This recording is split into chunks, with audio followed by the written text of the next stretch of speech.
가방안엔 굳은 다짐이 the backpacker 우리는 backpackers yeah we the backpacker 내가 묻은 신발이 바래져도 backpacker 우리는 backpackers 출발은 언제나 겁없이 시작부터 맨발 내 눈에 싹 다 basic. Hello everyone!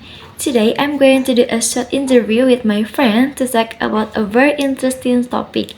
It is about the cultural differences. As we know, every country has its own unique culture, right? From the way people communicate, eat, and interact, to the value they believe in. In this interview, I'd like to hear about my friend's personal experience living in a different country and how they see the cultural differences between Indonesia and the country they are know. But before we begin, let me to introduce my friend who will be interviewed today. Her name is Elsa Maulana. She was born in Bekasi, Indonesia in 2001 and she is originally from Tambun, Bekasi. Currently, she lives in Japan and works at a company called PT Ishikawa located in Yamaguchi Prefecture. Living and working in Japan has given her a lot of experience in adapting to a different culture and lifestyle. That's why I believe she can share some interesting insight about cultural differences between Indonesia and Japan. So, let's get started with the interview. Here we go. Oke, assalamualaikum warahmatullahi wabarakatuh. Konbanwa.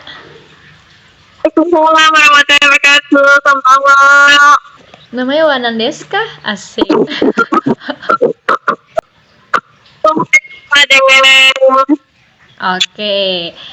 Oke, Telsa, saya ingin mewawancarai beberapa pertanyaan terkait perbedaan culture antara Jepang dan juga Indonesia. Boleh?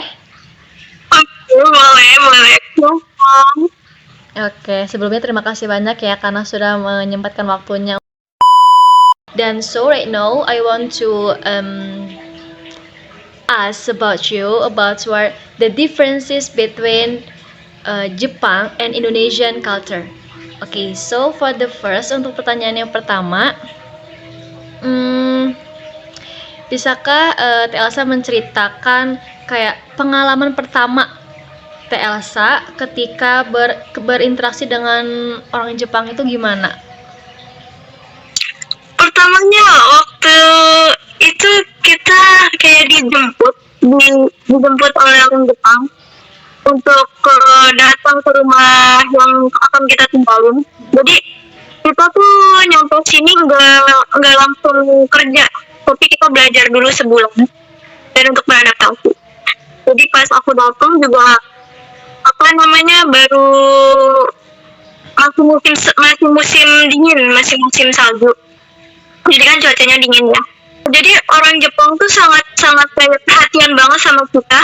Kita bawa koper segala macam tuh berat. Dia langsung kayak memberi bantuan. Bantuan cuman kayak ya karena keterbatasan bahasa ya. Keterbatasan bahasa kita cuma bilang kayak asal basic-basicnya aja kayak terima kasih arigatou gozaimasu gitu.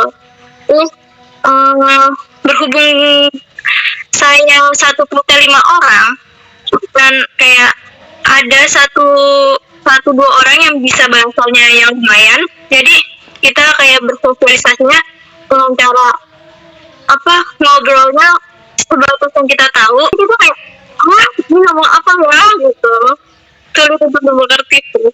Sedikit gugup gitu ya berinteraksi dan untungnya kita ada punya pembekalan sedikit untuk bahasa Jepang ya.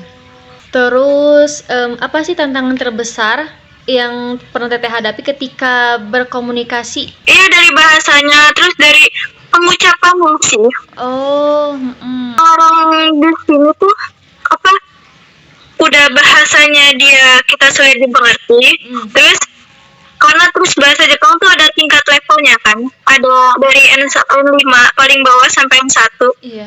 Jadi dia kalau doang bahasa lahirnya udah kayak M1 lah, ada bicaranya cepat dan suaranya sangat pelan.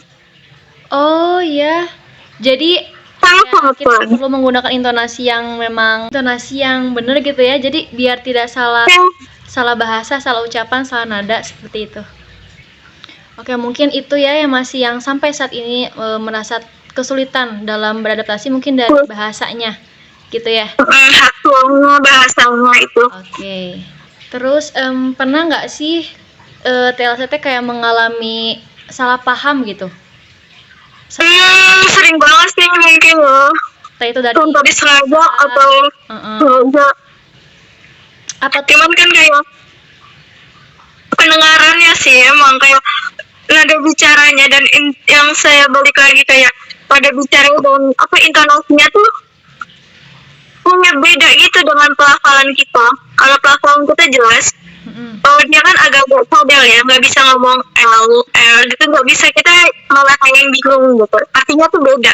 Mungkin itu ya, jadi sering mengalami kesalahpahaman karena dari konteks ucapan gitu ya, pelafalan ketika berbicara. Betul. Oke. Apa sih kebiasaan orang Jepang di sana yang mungkin Tete tuh kayak awalnya tuh merasa sulit untuk beradaptasi? Kebarannya banget kayak lintas. Kan kalau kita masih kayak ya udahlah kita abaikan ya kalau di Indonesia. Cuman kalau di Jepang itu sangat tidak bisa. Kita jalan kaki aja. Kalau lampu merah tuh di stop walaupun tidak ada orang. Itu butuh kesabaran yang ekstra. Kayak lampu merah tuh sangat-sangat lama gitu. Berarti dari peraturan lalu lintasnya seperti itu. Ya, dan sampah pun kayak gitu kita di sini. Sampah, jadi Sangat sulit. benar disiplin gitu ya. Iya, kayak sampah di sini harus dicuci dulu baru dibuang dan dipisah-pisah. Wah. Tidak bisa langsung buang. Oke, jadi pertama dari segi peraturan lalu lintasnya, lalu dari lingkungannya ya. Bisa dikatakan kayak culture shock banget ya, kayak Shock banget. itu jelas banget ya perbedaannya. Kalau orang Jepang itu mainnya ramah-ramah nggak? Kalau ramah itu sebatas kayak kita berinteraksi kayak Menundukkan kepala. iya, menundukkan kepala, salam kayak gitu, kayak salam selamat pagi, selamat malam gitu. Terus apa sih kira-kira ada nggak konflik yang pernah Tete lakuin gitu? Terus apa sih strategi khusus ketika menghindari konflik, untuk menghindari konflik? Kayak misalnya nih, kan tadi kan dari segi ucapan, intonasi, pronunciation-nya ya, cara bahasa ucapannya itu kan pasti berbeda. Nah, itu teh apa sih strategi apa yang Tete lakukan gitu untuk bisa menghindari konflik daripada saya salah nih gitu? Nah, kalau saya kan kerja ya di sini. Kalau ya otomatis kita juga harus bisa berkomunikasi dengan atasan kita, dengan apa namanya teman samping kita gitu kan. Ya mau nggak mau kayak dia misalnya dia menyuruh kita apa nih, terus tapi kita nggak begitu ngerti, kita hanya tahu cuma intinya. Paling kalau aku sih ngomongnya gini, Korea desu, kayak apakah kayak gini kayak gitu. Sambil kayak ya kita pakai bahasa isyarat. Oh, jadi lebih ke make sure ya, lebih jadi lebih memastikan kira-kira yang ya. bukan seperti itu ya. Kayak gini benar tidak, kalau sudah dia bilang tidak, nanti dia bakal mencontohkan yang benarnya. Oke.